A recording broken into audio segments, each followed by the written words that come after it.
Thokozani bogogo nomkhulu wegama uVusi Mabunda umhlabe uMabunda omuhla kacala umuntu obheka bonke bamcala igojana lamanzi uVusi Muzi ovusa imizi yamanye amadoda namhlanje ngizovusa wakho umuzi. Bengifuna sikhulume ngendaba le elula. Kunabantu la ngaphandle abacakekile namhlanje. Umuntu uyazibuza ukuthi kungani mina njalo ngiya enyangeni kodwa usizo angilitholi. So instead ukuthi ngisizakale izinto ziba worse every day izinto ziba worse. Makumele izinto zibe lula izinto ziba worse. Why? Because ilula lento. Uyabona uma uzohamba uye kuma traditional healers are different. Like you go to this one, you go to the other one next week, you go to that one next week, the third week you go to that one month end. So kwenzakalani labantu bonke bakunikeza imithi. Le mithi abakunikeza yona imithi ehlukile. Asisebenzi ngendlela eyi-1. Sisebenza ngezindlela ezihlukile. So ngichaza ukuthi uma uhamba uya emntwini ungaya emntwini olaphayo akunikeze umuthi othile. Uhambe uye komunye umuntu with the same problem akunikeze umuthi othile kodwa lowo muthi loyo angeke ufane naloya muthi onikezwe lo kuqala. Uhambe futhi the third week uye komunye umlaphi wendabuko uyokunikeza a different medicine, different muthi, and then when you'll be going there with the same problem that you went to the first traditional healer, and then you go to the fourth one, then what happens nalapho you take the same problem to the third traditional healer and then uzokunikeza umuthi which is a different muthi but for the same problem that you've always been having.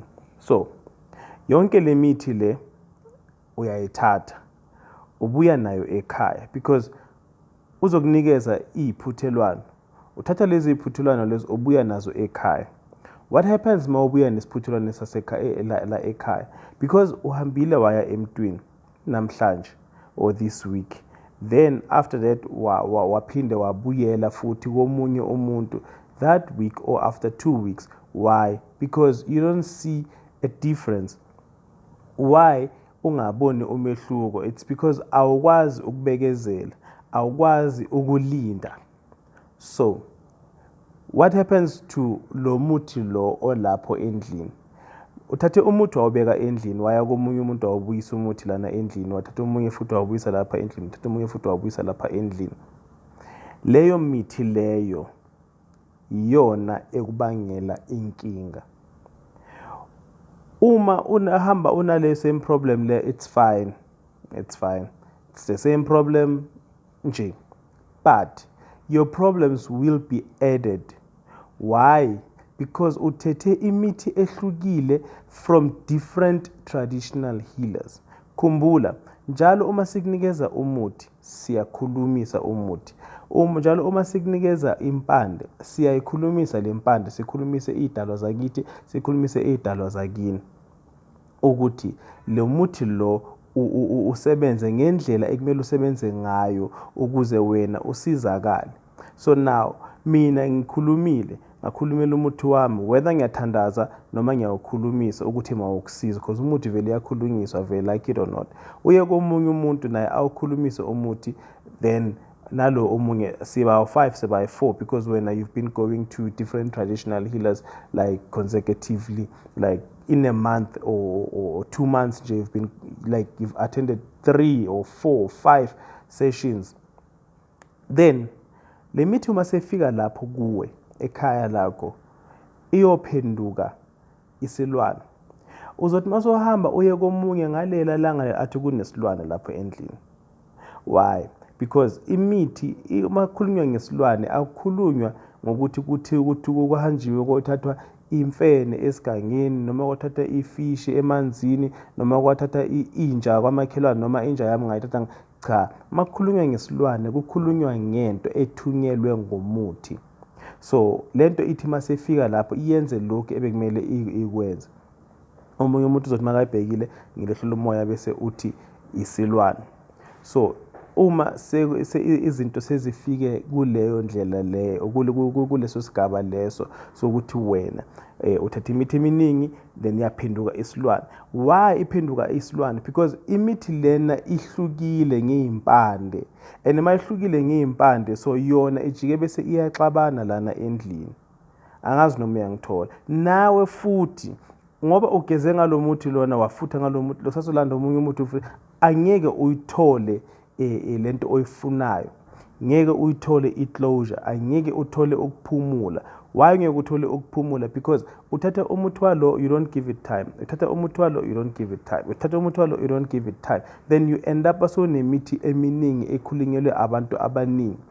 And then futhi kuzoba ne-exhaustion because like nawe awukwazi ukulinda, awukwazi ukubekezela. So nanoma uzophila angeke usakwazi ukuthi uphile because le mithi lena miningi iphuma ebantwini aba-different, because wena you end up having i-chemist kwakho not even knowing ukuthi lo muthi lona onje nguthethe kuphi, lo onje ngawuthatha kuphi. Ngiyabona. So into engisho ukuthi uma ufuna ukuphila hamba uye emntwini, uye enyangeni, and then give leyo nyanga noma umthandazi ithuba lakhe, because ezinye izinto zidinga isikhathi. And not to say ukuthi umuthi womuntu noma isiwasho somuntu isiwasho mhlambe si-weak, cha, akuyena umuntu o-weak. Ithonga lakho lisuke lona kuyilona elisafuna ukucheckisisa kahle le nsebenzo zakho, futhi checkisisa kahle le mpande yakho. You might find ukuthi namhlanje ngakuthatha ngikufake emfuleni noma ngikukhulekela namhlanje, then bese ke i-relief uyithole after 2 weeks or a month. I understand. So if wena uzoza kimi namhlanje and then bese ke next week uye komunye umuntu, nanoma usizakele ngeke usabothi usizakele kuphi, because wena awukwazanga ukulinda. And ezinye izinto ukuthi namhlanje uthola i-treatment bese ke i-treatment yakho iyoqala ukusebenza ngaleli yaviki leliya.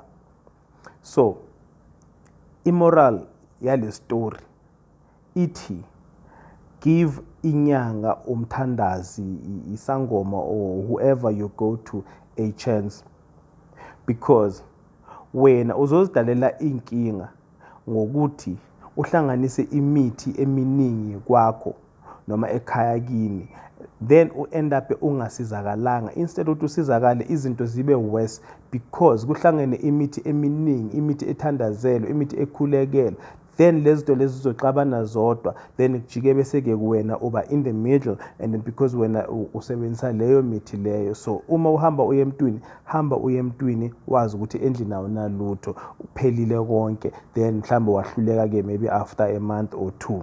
Then if ukhona umuthi avethathe umuthi loyo, if uyabothi akusebenze, uthathe ushise noma ulahle. Kusimple.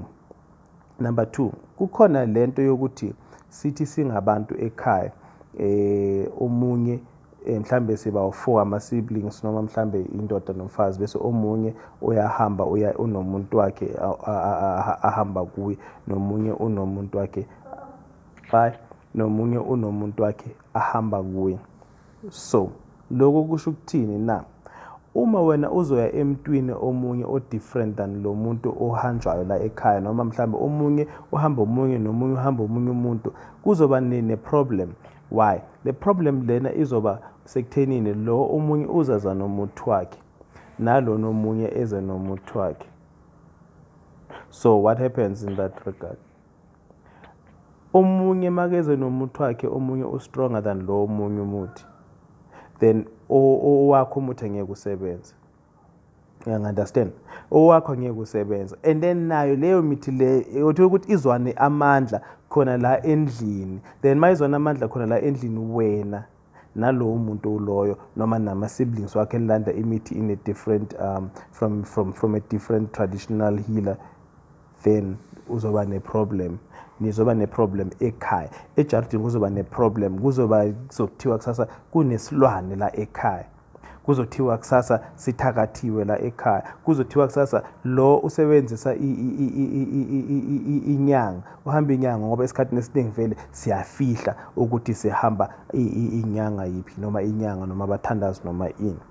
So lezo zinto lezo ziba yi-problem. My advice or the moral of this story, the second one, ukuthi find inyanga noma find umthandazi, find umuntu osebenza ngesintu, bese nihambe niye kuye lowo muntu loyo ninonke mhlambe niwumndeni, noma mhlambe kuwumuntu kuwunkosikazi nomyeni wakhe, nihambe niye lapho, then niyazi lapho ukuthi uma niyile whatever into niyitholile nithole emntwini oyi-1, then angeke ibe nengxabano lana endlini. So uzothola ukuthi nina sekuba nento ethi mayifane nesichitho, ichithe nina, because omunye ulanda umuthi wakhe nomunye ulanda umuthi wakhe, imithi lena seyizwana amandla la endlini, then akekho osizakalayo. Igama uVusi Mabunda, umhlaba Mabunda omuhle akacala umuntu ubheka bonke abamcelayo. Ngiyabonga kulabo sebasubscribe-ile. Mangabe uyazi ukuthi engaka-subscribe channel iyakhula kakhulu, ngicela ukuthi usubscribe, ungabi namahloni, subscribe uzokwazi ukuthi uthole ezinye izeluleko ezifana nazo zona lezi nalezi ezinye esezidlulile. Maningi kakhulu ama-videos esengiwenzile, so ngicela ukuthi uphinde ubuyele emuva. If mhlawumbe ucale ngokubona lena akhona amanye la wena ongasizakala khona, makube angeke mhlawumbe le ikhulume nawe kodwa ikhona ezokhuluma nawe kiyo wonke lama-channel, lama-videos esengiwenzile. Ngiyabonga kakhulu support yenu, ngiyabonga kakhulu ukungixhasa ngaso sonke isikhathi. Ngizohlezi nami nginilethele information valuable, information valid. Ngiyabonga kakhulu. Ngitholakala eGymiston eGoli ku-084 972 9634, 084 972 9634. Thokozani.